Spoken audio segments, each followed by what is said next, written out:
Hey guys, welcome back to Five Nine Gaming. Gotcha Talks here. We are having a very special video for you guys today where me and the homie Gale are going to be discussing Fate Grand Order. We're going to go ahead and make you guys a beginner's guide with all the experiences that we've had in the game. We have been playing this game for a very long time. Not many members of the group actually play, and we decided to go ahead and make this for you guys just in case if you were ever interested on downloading the game, and we hope this guide helps you.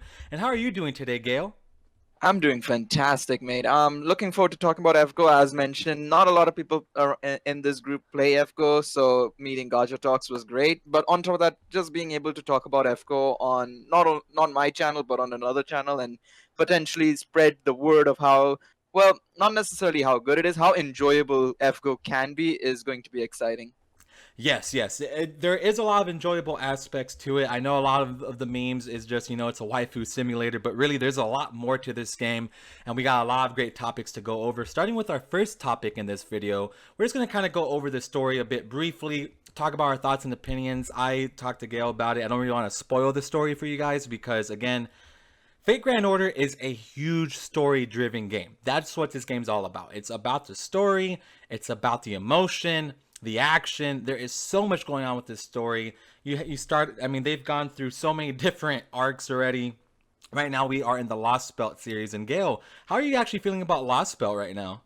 Lost Belt's been great so far. I mean, personally, having played the global version, of course, JP is, I think, into the fifth part of the story of Lost Belt, or the fifth act, you could say. We're only on the second one, but the first two acts have been enjoyable, to say the least. You know, the characters, some old and returning, some new characters coming in as well. It's been really, really enjoyable to watch and read as well.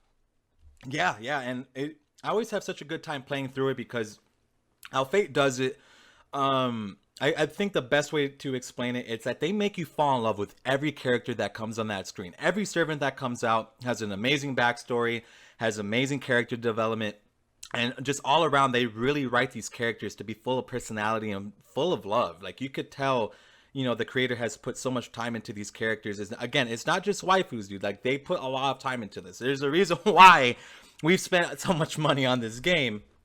And like Gail said, every time you go through a new story progression, there's new characters that come out. So you just keep falling in love with new characters, and then some of those older characters from like the beginning of Fate actually, return in some of the Lost Belts, and it's very cool how they do that. And the one mode, the one story I want to talk to before we move on is Solomon.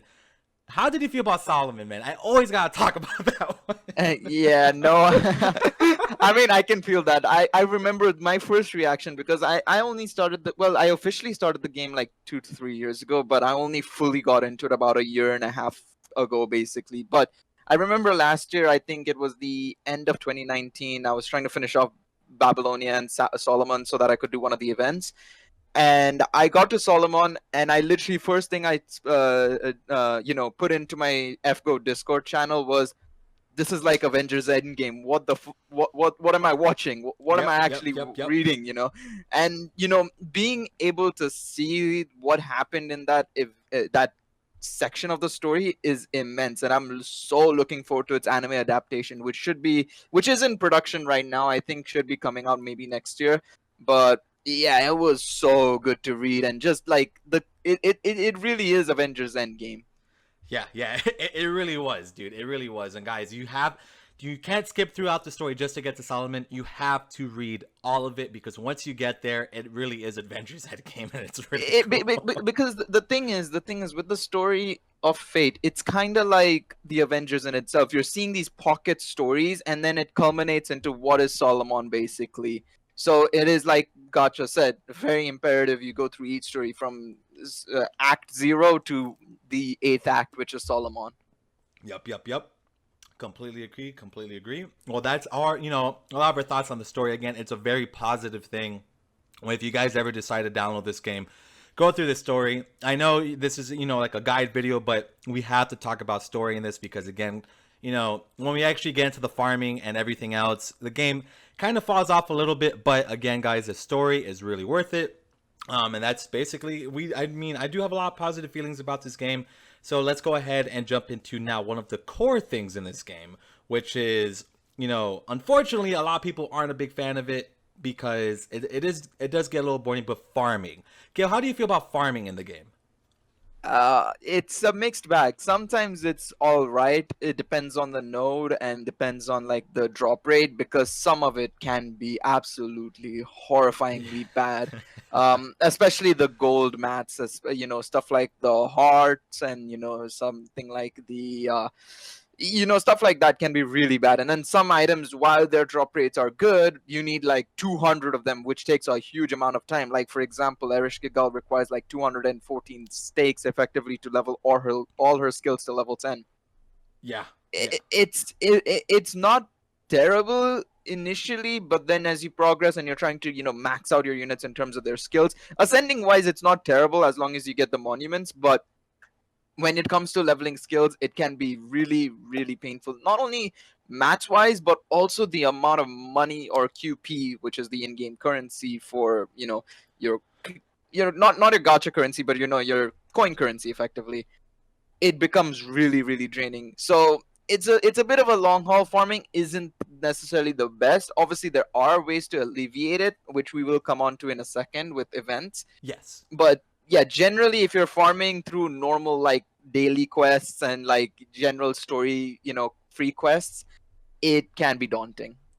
Yeah, it definitely can be. The good thing about Fate, of course, once we jump into the events, just to kind of go over that a little bit here, it's once you play the game for a while, most events, right? Not all of them. Most you'll be able to 3-turn farm, and the game does a very good way of doing that with free to play characters. The game helps you out with those 3-turn farming. But like Gail said, there is nodes in this game, which we'll talk more about, that are just horrible.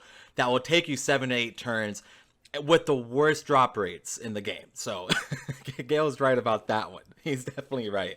So on the next topic, before we actually jump into events, it's how important story progression is, because story progression events kind of go hand in hand, especially now with the current game. What they basically have done is all the new story events that come out, they make you you don't have to, but if you don't do this, you can't play the new events. You have to beat all the main story events to be able to play the extra stuff that's currently coming out.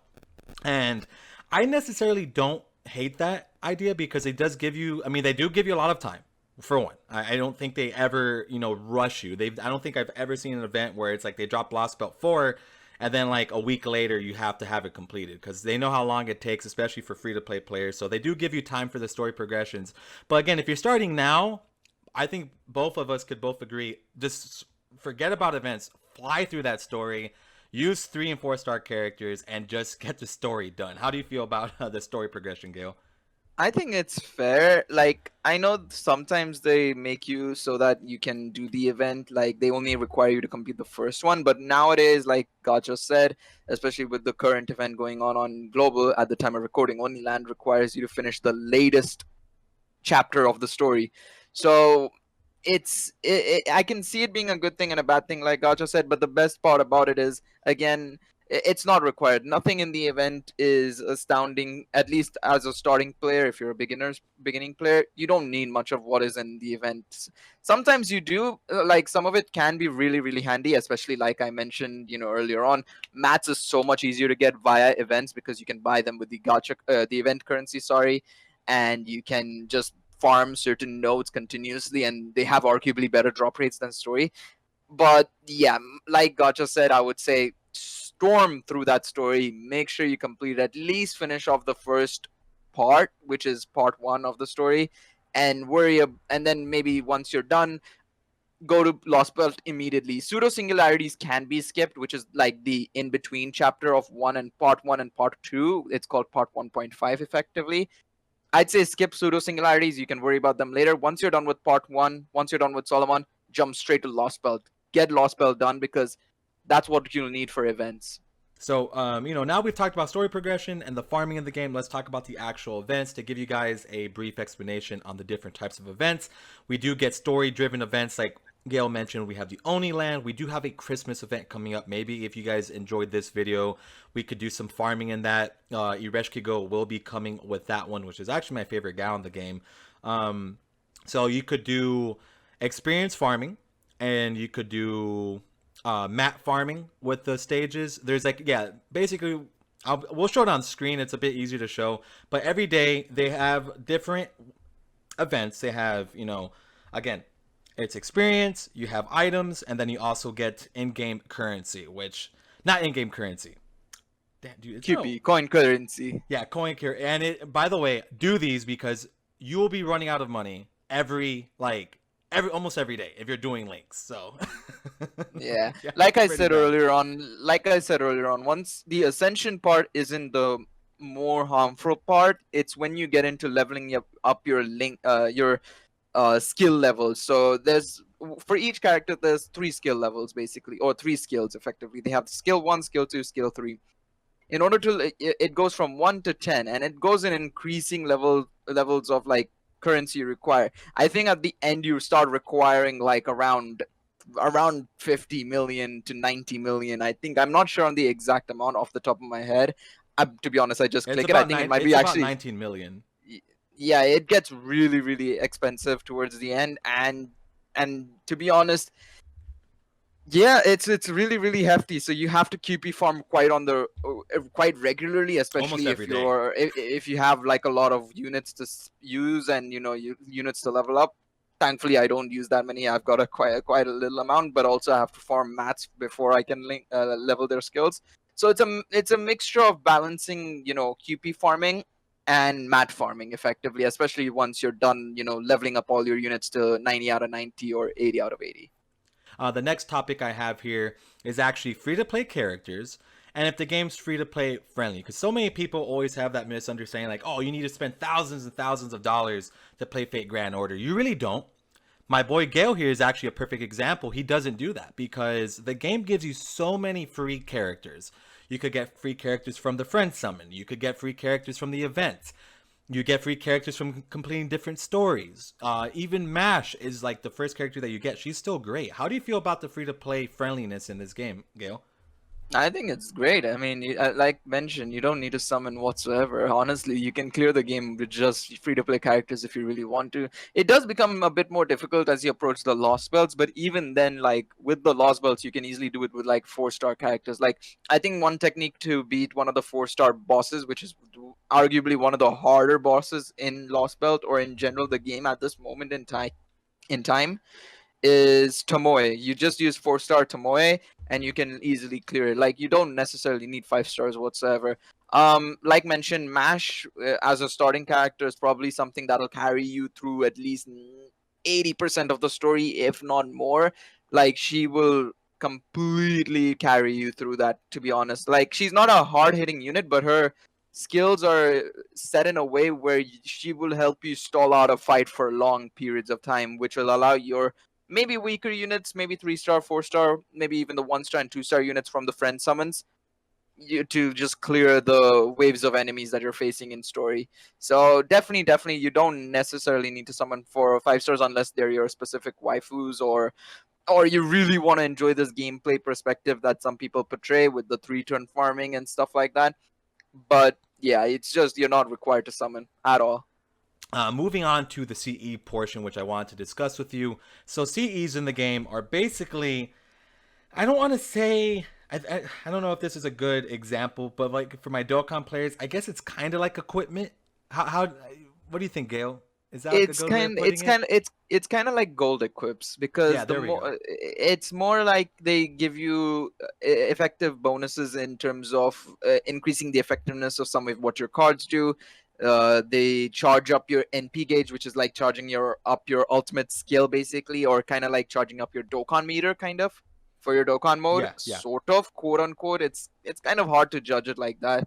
Um, but effectively what it does is like it just boosts your unit to do more damage, prepare yourself for prepare your ultimate move earlier, gain a lot of crit stars quicker, or so you can critical a lot more, and so on and so forth. It does a lot of varying bonuses, and then on top of that, something that we mentioned in as part of events, some sees when there is an event live, either via the gacha or via the in-game in the event shop, sorry, you get these event Cs, which basically increase the drop bonus. They give you a tag bonus, or they give you a point bonus, depending on the type of event. Because there's quite a lot of different types of events Yes, available yes. in FGO. Like there's a points-based event, there's a mission-based event, there is a what's the other one? I think the other one is basically like it's like a tower-based event, sort of, not necessarily fully, but I think there's it's kind of like a tower-based system. It's like an endless tower basically.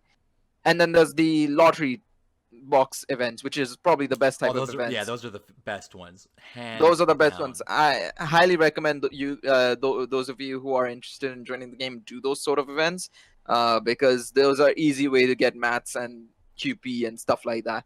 But yeah, no. Coming back to Cs, so so it is very imperative you try and get as many Cs as possible, because some of them can be fantastic for quick farming, some of them can be fantastic for increasing drop rates, and so on and so forth. So extremely important you make sure you know what your Cs do and how to make sure you summon for the right Cs depending on what event you're doing.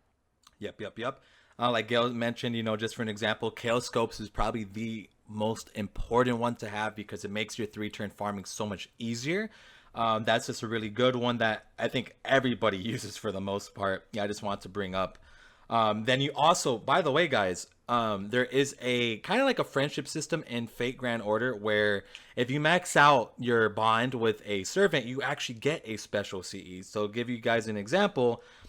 Gail mentioned Hercules a bunch of times. So, if you guys get Hercules and you guys max bond him to 10, you'll basically get a CE where he gets Guts. So, basically, what Guts does in the game, it's he will, if he dies, he'll come back to life 3 times with 500 HP, and that is just a 4-star. That that's someone that you could buy with a ticket sometimes, or you're using from a friend, and that's the type of Cs that you could get in the game that really do help. It takes a long time, but Fate does hook up the guys. I mean, they will help you out, and then there's just a bunch of funny CEs.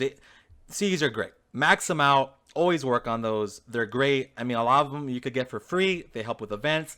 Focus on CEs because really all you have to focus on is your characters and CEs. Those are the 2 main things you guys have to focus on, which is pretty easy for the most part, which is cool. So moving on to basically the shop portion of things, because I've seen a lot of people asking about like rare prisms and mana prisms. So in the shop, you have 2 different sections where you could use mana prisms, which is the green ones, where you could get those from farming events. You could get them from selling characters. I don't recommend selling characters unless you have them MP5. I'll always say that. Do not sell even 1 or 2 stars till you have them MP5, because you never know when you could use a character. You never know when a character is going to get the event bonus. They do random ones all the time. So don't be selling those like characters. Wait till every character is MP5 and then start selling them for mana prisms.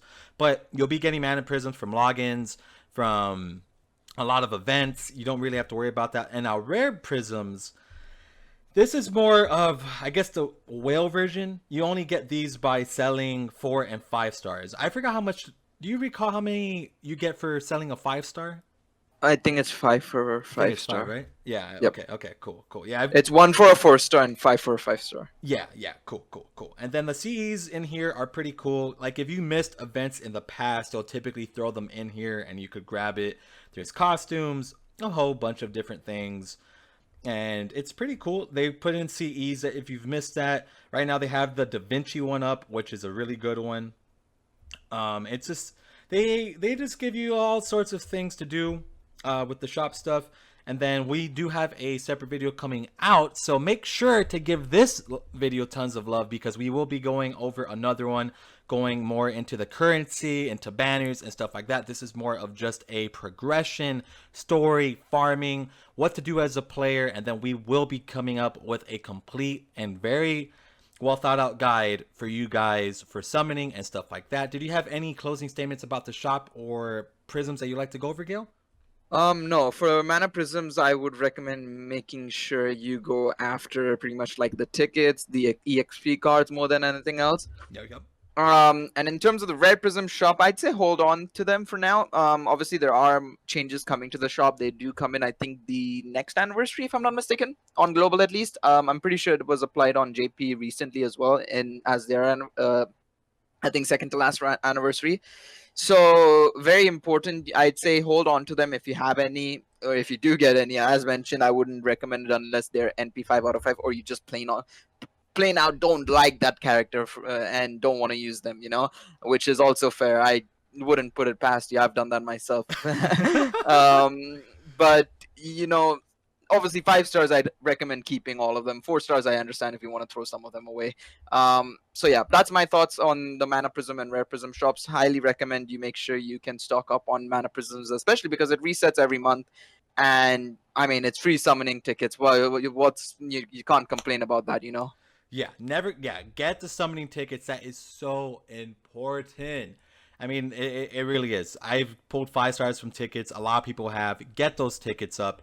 And that's basically all the topics I want to go over in today's video. So definitely let us know in the comments if this helps. If you guys have any other questions that we didn't cover, definitely let us know. We will get back to you as soon as we can. You could also follow us on the Twitter. You could, follow Five9 as well. And if they, if you guys have questions that we don't get back to in the video, definitely go on Twitter and ask us. We're here for you guys. If you guys want to play Fate, it's a great game. Definitely highly recommend it. Maybe don't spend money on it, but definitely play it. It's a great story. It's a great franchise. And Gail, do you have any closing statements, man? No, I'm glad to be part of this. Of course, as I mentioned at the start, playing FGO is really enjoyable to me purely because of the story more than anything else. I love these characters. So sharing it with you guys is absolutely awesome, and I'm looking forward to seeing some of you guys also. Maybe tweet it at us. Our links are in the description. If you start the game, link it over. Tag us in your summons if you do any at the start of the game. But yeah, that's all from me. All right, sounds good. Well, guys, again, let us know if this helps. Definitely give us feedback if you want, more Fate Grand Order videos in the future, because we could definitely do them. And we look forward to speaking with you guys. So take care, everybody, and we'll see you in the next one. Bye-bye.